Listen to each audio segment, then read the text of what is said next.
आज के संवाद में शामिल होने के लिए आप सबका धन्यवाद। संवाद इसलिए कि मेरी कोशिश है कि आपको विषय पर अपने ढंग से सोचने के लिए प्रेरित कर सकूं, न कि अपने विचारों की दिशा में ले जाने का कोई एक फोर्सफुल एफर्ट किया जाए।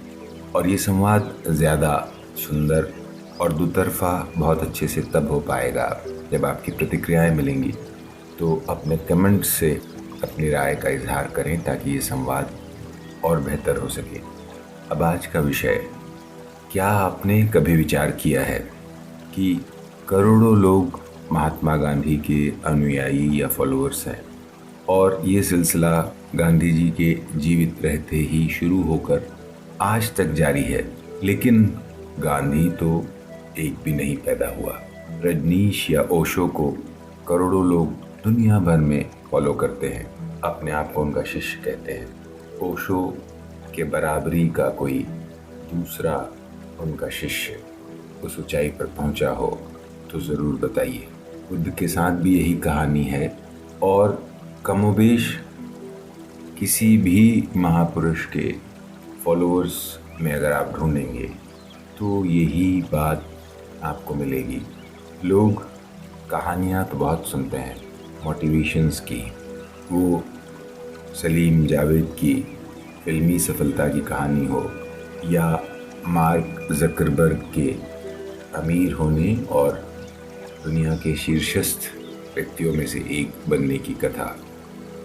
वो कहानी स्टीव जॉब्स की हो सकती है, जिनकी पढ़ाई, कॉलेज की पढ़ाई कंप्लीट नहीं हुई और उसके बावजूद वो एप्पल जैसी सुंदर और विश्वव्यापी कंपनी के मालिक बनते हैं, संचालक बनते हैं। से लेकर जेम्स कैमरॉन की कहानी हो सकती है, जिनकी स्टूडेंट लाइफ में ही जो बुद्धि थी, जो क्षमता थी, उससे उन्होंने अपने मास्टर को, अपने गाइड को, अपने टीचर को इतना प्रभावित किया कि लगातार असिस्टेंट की तरह काम करते हुए भी उनको उनके टीचर ने, उनके गाइड ने फिल्म दिलाई।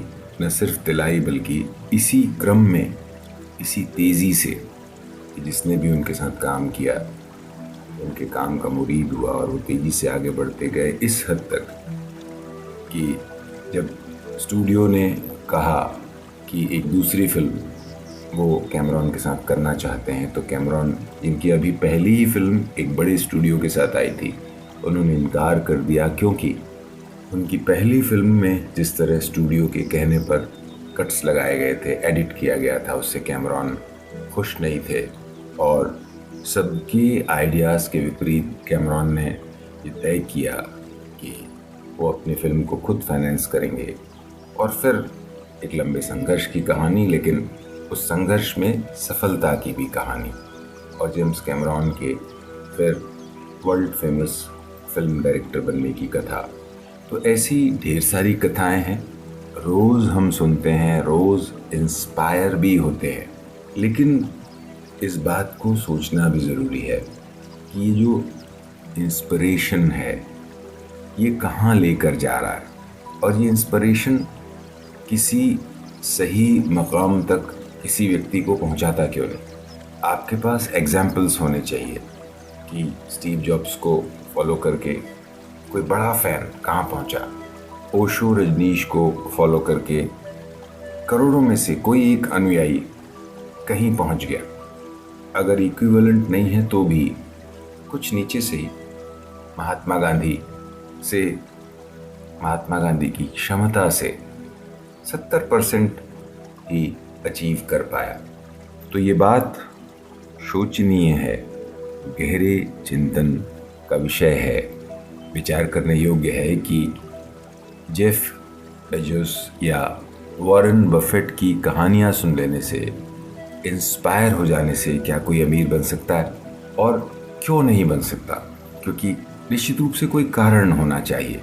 और क्या लोग फॉलो करने की कोशिश में इन महान हस्तियों को कहीं कुछ गड़बड़ कर रहे हैं?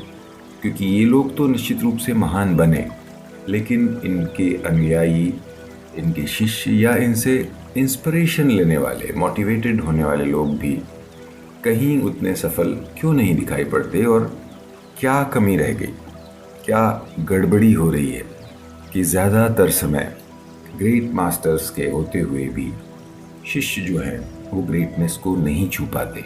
आइए अब इसकी पड़ताल करते हैं। और पहला पॉइंट इस खोज में जो महत्वपूर्ण है वो ये है कि इंस्पिरेशन की यात्रा भी ईगो की यात्रा है। प्राथमिक रूप से आदमी का ईगो, आदमी का अहंकार बड़ा बनना चाहता है और बड़े होने की यात्रा करना चाहता है। अब ये बड़ा होना जो महत्वपूर्ण हो गया है, उसमें यात्रा छोटी चीज़ हो जाती है, गौण चीज़ हो जाती है, यात्रा अनावश्यक हो जाती है। बड़ा हो जाना, बड़े होने की मंजिल को पा लेना, ये महत्वपूर्ण हो जाता है। जेम्स कैमरॉन या स्टीव जॉब्स या ओशो रजनीश बनकर जिस स्टारडम, जिस स्थिति, जिस वैभव, जिस प्रसिद्धि के शिखर पर मास्टर्स पहुँचे, वो प्रलोभन का, वो लालच का कारण बनता है। लेकिन जो यात्रा की कैमरॉन ने, और उस यात्रा को, उस परिश्रम को, जो उन्होंने अपने काम को, फिल्म मेकिंग को सीखा, जिस तरह, जितने डेडिकेशन के साथ पिकासो ने मेहनत की अपनी पेंटिंग्स के लिए, पेंटिंग्स के साथ इवॉल्व किया, गहरे रचनात्मकता के साथ प्रयोग किए, स्वयं को बदला, ये हम नहीं देख पाते। और इन बिंदुओं को मन या ईगो हाईलाइट नहीं करता। वो एक लास्ट जो अचीवमेंट है उसको पाना चाहता है, जल्दी से जल्दी पाना चाहता है। और चूंकि यात्रा की कोई तैयारी नहीं है, इसलिए वो यात्रा दुखकर होती है। वो यात्रा मस्ती और आनंद से भर देने वाली, शिक्षाप्रद नहीं होती। व्यक्ति को कुछ बनाने वाली जो यात्रा है, यानी बिना यात्रा किए एंड रिजल्ट व्यक्ति पाना चाहता है। ये पहला और महत्वपूर्ण पॉइंट है। और ये ईगो का खेल हम देख नहीं पाते। लेकिन दूसरी बात और भी गहरी है कि यात्रा के कुछ पॉइंट्स तो आदमी नोट करता है और ये कहानियाँ कहती हैं। ओशो के संघर्ष की कहानी भी कहती हैं, कैमरॉन की असफलताओं की कहानी भी कहती हैं, जेफ बेजोस के उतार और चढ़ाव की बात भी करती हैं। लेकिन ये जो उतार की भी बातें हैं, ये जो निराशाजनक बातें भी हैं, ये जो संघर्ष की बातें हैं, ये भी एक खास ग्लोरीफाइड ढंग से मन स्वीकार करता है, एक अकड़ के साथ, एक जिद के साथ कि वो ऐसे थे, उनमें ये गुण था। और अपनी असफलता या अपनी टेम्पररी हार के बावजूद ये लोग अपनी जिद पर अड़े रहे और लड़ते रहे और एक बहुत योग्य योद्धा की तरह उन्होंने अपना युद्ध जीत लिया। तो ये फिल्मी इंटरप्रिटेशन है, ये व्यवहारिक इंटरप्रिटेशन नहीं है। और ये दूसरा कारण है कि जो इंस्पिरेशनल या मोटिवेशनल स्टोरीज़ हैं वो रियलिटी में काम नहीं करती, प्रिस्क्रिप्शंस बन के रह जाती हैं, जैसे कि कपिल गुप्ता कहते हैं।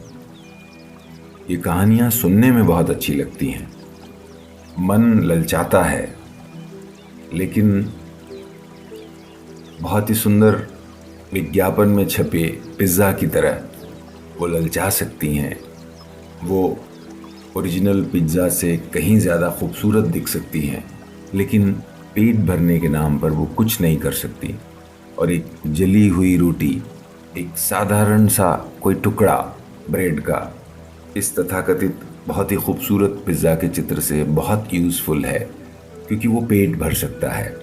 तो ये कहानियाँ दिखने, मन को ललचाने मात्र के लिए उपयोगी हो जाती हैं और इसीलिए व्यक्ति का इंस्पिरेशन, व्यक्ति के जीवन में बदलाव नहीं ला पाता। तो क्या ये उतार चढ़ाव झूठे हैं? बिल्कुल नहीं, वो सच में बयान किए गए हैं और सच्चे किस्से हैं। फिर क्या गड़बड़ है? गड़बड़ ये है कि सच्चाई की आंखों से उन घटनाओं को देखने की बजाय उन उतार चढ़ावों को परखने और ज़िंदगी की जद्दोजहद को समझने की बजाय उन हाइलाइट्स को अहंकार और मन अपने ढंग से इंटरप्रेट करता है। ये लोग कितना टूटे होंगे, कितना निराश हुए होंगे, और कितनी बार असफलता ने इनको बुरी तरह निचोड़ दिया होगा। वापस खड़े होने की सामर्थ्य नहीं बची होगी। ये बात हम इमेजिन नहीं करते। वैसे ही जैसे अपनी प्रेमिकाओं के बारे में लोग कोई भी ऐसी बात नहीं सोचते जिससे कि उसकी छवि खराब हो, लेकिन वो एक साधारण स्त्री भी है, वो नाराज़ भी हो सकती है, उसका मूड ख़राब भी हो सकता है, वो झगड़े भी कर सकती है, और वो बिना मेकअप शायद बहुत अच्छी या आकाश से उतरी कोई परी नहीं दिखती हो सकता है कि वो कभी गालियाँ या अपशब्द का भी प्रयोग कर ले। तो जो व्यावहारिक तल है हमारे इन महान लोगों का, उस तल पर हम उनको नहीं देखते, हम उनको एक हीरो की तरह उनकी असफलताओं में भी देखते हैं। और इसका घाटा ये होता है कि जब व्यक्ति को अपने जीवन में रियल असफलताएं मिलती हैं तो अपने आप को हीरो नहीं, कॉमेडियन की तरह देखने लगता है, एक ऐसे चरित्र के रूप में देखने लगता है जो लूज़र है। और वो ये देखता है कि ऐसी स्थिति में भी उसका हीरो तो पता नहीं किसी स्वप्निल व्यक्ति की तरह, किसी फिल्मी हीरो की तरह अडिग होकर एक खास रोमांचक ढंग से, जो कि कल्पनाओं में और फिल्मों में ही संभव है, अपनी लड़ाई लड़ रहा था। तो ये जो काल्पनिक एक यात्रा है जो हम मनगढ़ंत रूप से इमेजिन कर लेते हैं, वो हमें रोकती है सच्चा इंस्पिरेशन लेने से या खुद में बदलाव करने से। और इसी के साथ तीसरा और सबसे महत्वपूर्ण पॉइंट आता है कि ये लोग निश्चित रूप से उतार को भी जी रहे थे, समझ रहे थे।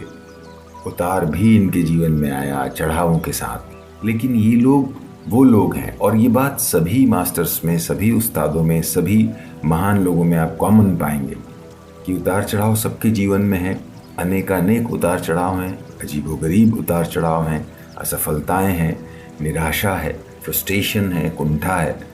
लेकिन ये सारे लोग लगातार हर परिस्थिति में इवोल्यूशन की जिद पर अड़े रहे।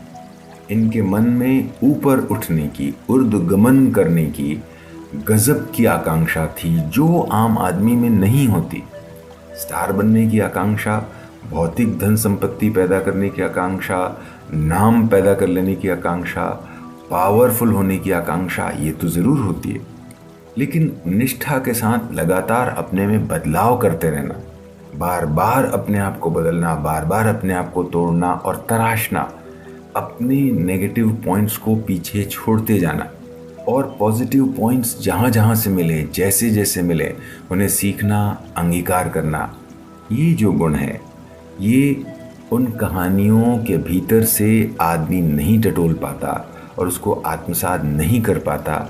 इसलिए भी ये प्रेरक कथाएं, ये मोटिवेशनल स्टोरीज़ जो हैं, वो एक शोकेस में सजे हुए दिखावटी सामान की तरह या विज्ञापन में सजे पिज्ज़ा की तरह ललचाने वाली चीज़ें हो सकती हैं। वो पेट नहीं भरती, वो रियल व्यक्ति में रूपांतरित करने की सामर्थ्य नहीं रखती, और व्यक्ति उनके ज़रिए अपने अंदर कोई मूलभूत बड़ा बदलाव नहीं चाहता। 2-4 दिन के लिए हो सकता है वो इंस्पायर्ड हो। और ये भी बिल्कुल ठीक बात है कि चाहे ओशो रजनीश के करोड़ों अनुयायी हों, चाहे महात्मा गांधी को मानने वाले हों, या चाहे वॉरेन बफेट से लेकर जेफ बेजोस के चाहने वाले हों, इन सब ने उन सब से कुछ न कुछ सीख के अपने जीवन को समृद्ध तो किया है, कुछ न कुछ उन्होंने पाया भी है। लेकिन जो गहरा रूपांतरण है वो नहीं हो पाता। हम उस पर बात कर रहे हैं। किसी छोटे मोटे रूपांतरण की बात अगर हम करें, कोई छोटे मोटे अच्छाई अगर आ गई, तो वो बहुत छोटी बात है। किसी महान मास्टर से कोई बहुत छोटा अगर 50 लाख रुपये पाने की सामर्थ्य हो और कोई 500 रुपये लेके निकल आए वहाँ से जहाँ 50 लाख रुपए की अपॉर्चुनिटी हो, तो इसे अचीवमेंट कहना शायद वाजिब बात नहीं है। इसलिए हम मूलभूत रूप से उस द्वार की, उस विधि की खोज कर रहे थे आज, कि जिसके ज़रिए व्यक्ति महत्तम गेन कर सके, रियल इंस्पायर्ड हो सके, रियली बदलाव कर सके अपने जीवन में। और इसके लिए हमने 3 बिंदुओं पर बात की। आप इस चर्चा में शामिल रहे पूरी आत्मीयता के साथ। आपका धन्यवाद।